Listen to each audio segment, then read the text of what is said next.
United Nations Security Council has not lived up to its responsibilities, so we will rise to ours.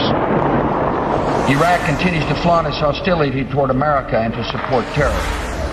They're nothing but a bunch of cold-blooded killers, and that's the way we're going to treat them. We have an obligation to every last victim of this illegal aggression because all of this carnage has been done in our name.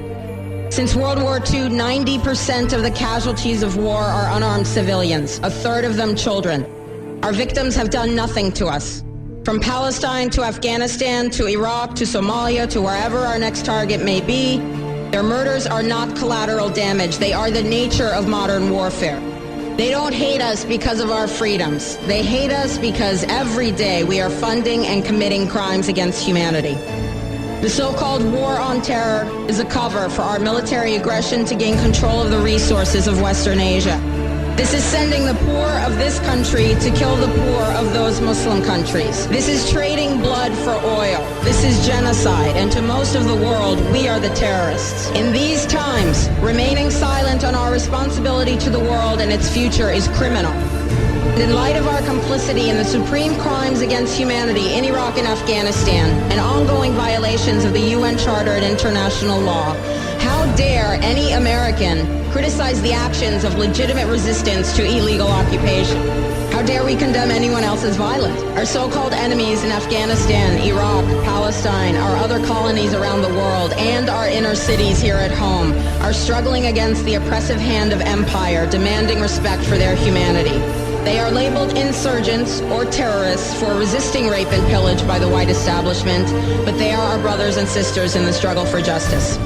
Civilians at the other end of our weapons don't have a choice, but American soldiers have choices. And while there may have been some doubt 5 years ago, today we know the truth. Our soldiers don't sacrifice for duty, honor, country. They sacrifice for Kellogg, Brown, and Root. They don't fight for America, they fight for their lives and their buddies beside them because we put them in a war zone. They're not defending our freedoms. They're laying the foundation for 14 permanent military bases to defend the freedoms of ExxonMobil and British Petroleum. They're not establishing democracy. They're establishing the basis for an economic occupation to continue after the military occupation has ended. Iraqi society today, thanks to American help, is defined by house raids, death squads, checkpoints, detentions, curfews, blood in the streets, and constant violence. We must dare to speak out in support of the Iraqi people who resist and endure the horrific existence we brought upon them through our bloodthirsty imperial crusade.